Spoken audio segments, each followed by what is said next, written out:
Well, what is going on, YouTube? Welcome back to A Therapeutic Edge. I have got a Kershaw on the table, and an interesting Kershaw at that. At least I think it's interesting.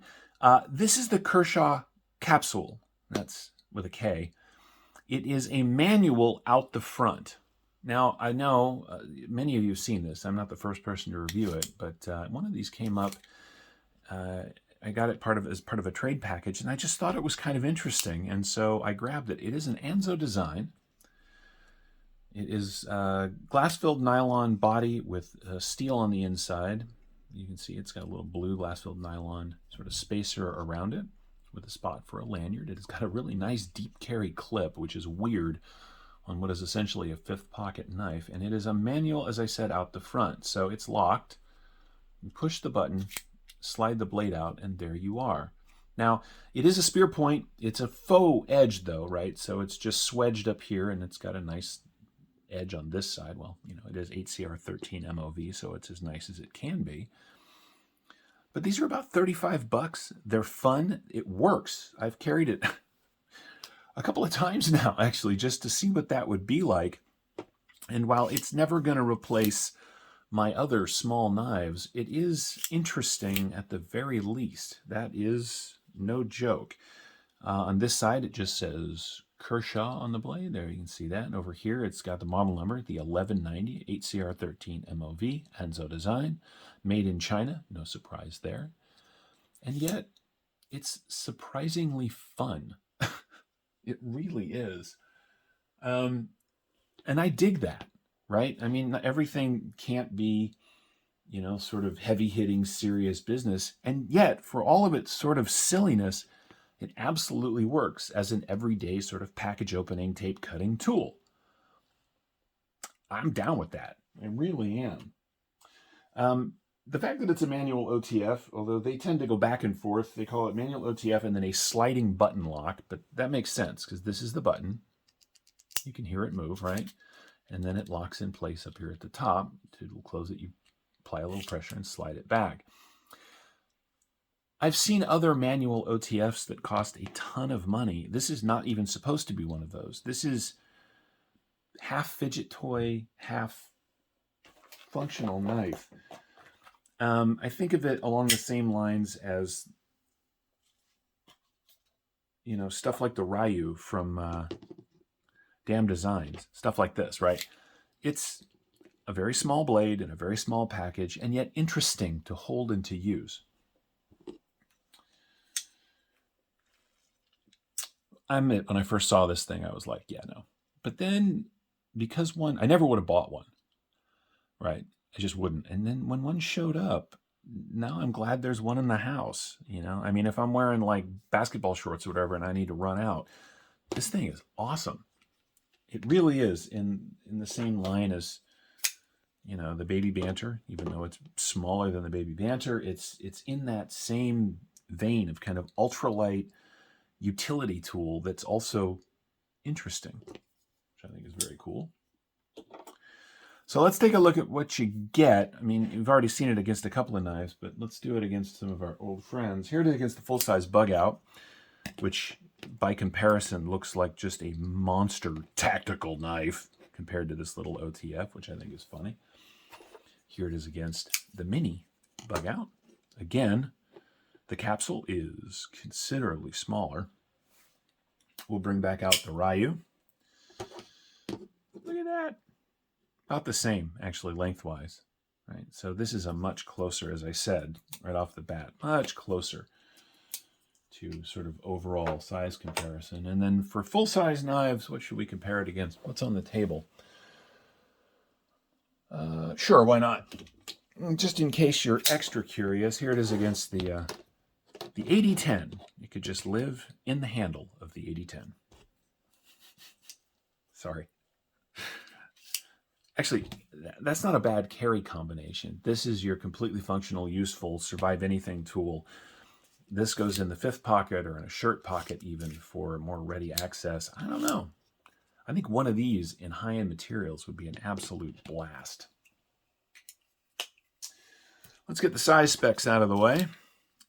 It's tiny. No, you want more than that. I understand. Let's do that. The blade is 1.9 inches of cutting on 1.8 inches of cutting. It looks like on 1.9 inches of overall blade length. The grip area from behind that little swell is 2.25, maybe a little more than that. Although you can grab the whole thing, right? It is well sorted. It's reasonably thick this way, and so you can get a pretty good grip on it. Now there's jimping here, which I think I don't know in what circumstance. I mean, maybe for cuts this way. I find myself, if I'm doing draw cuts with it, which I have done, coming all the way out to the end of the blade anyway for draw cuts. So I don't really feel like that's of any real value.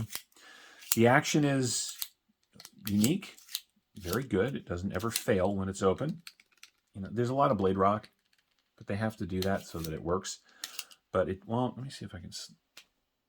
Yeah, because it locks closed and it locks open, it's not going to fail on you, which is really nice. I like stuff like this. I mean, I do. It's not something I have a lot of in my collection. Although, here, I suppose an argument can be made that you'd be better off carrying something like the Ruck. Now, the Ruck is just a utility knife, right? You slide that out and it locks, and you slide it back. It's got a little screwdriver on it. This one's brass, so it's particularly heavy, much heavier. But here's the thing. These utility knives are cool. This one's filthy because I use it a lot. But razor blades are notoriously brittle, right? If you are cutting something and move to the side, you will snap the tip off, or you can. This does most of the same things that will do in a cool kind of lightweight package. Now, it's not going to be the same razor sharp as a box cutter like the Ruck, but it's also a lot cheaper. I think it's got to count for something, right?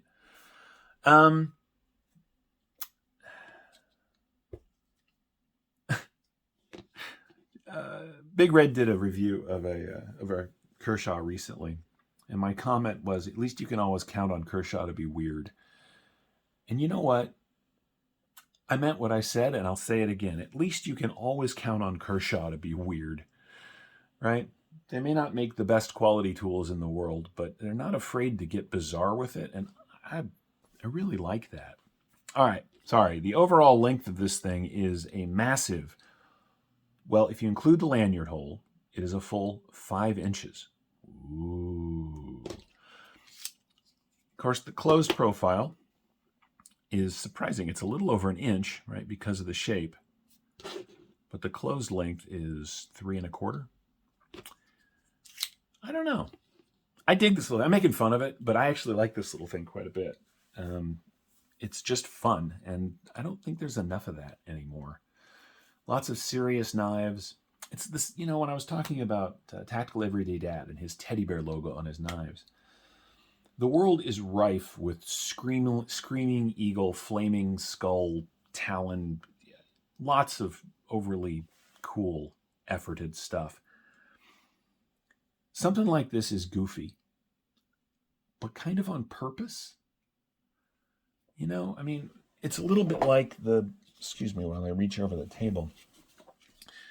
It's a little bit like the Rough Rider Tadpole, or the Angry Watermelon, as it was named by JB over at Big Red. This is a just silly but fun little knife, right? But that's okay.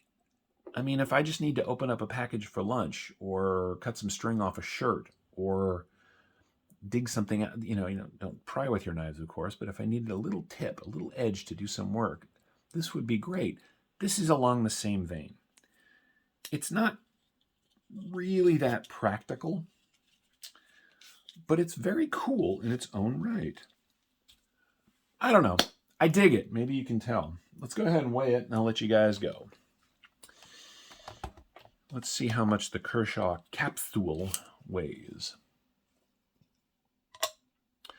Yep, 2.1 ounces. It is in the same weight range as the Bug Out. It is in the same weight range as the Baby Banter.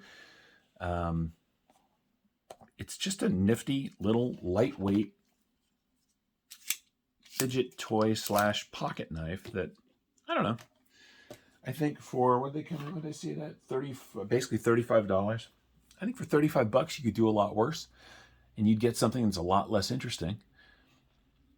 Now, do I wish it was an 8CR13 MOV? Well, of course I do. I mean, I think one of these made out of titanium, an M390, would be very expensive, but also sort of cool. So Kershaw, if you're listening, huh? No? Okay.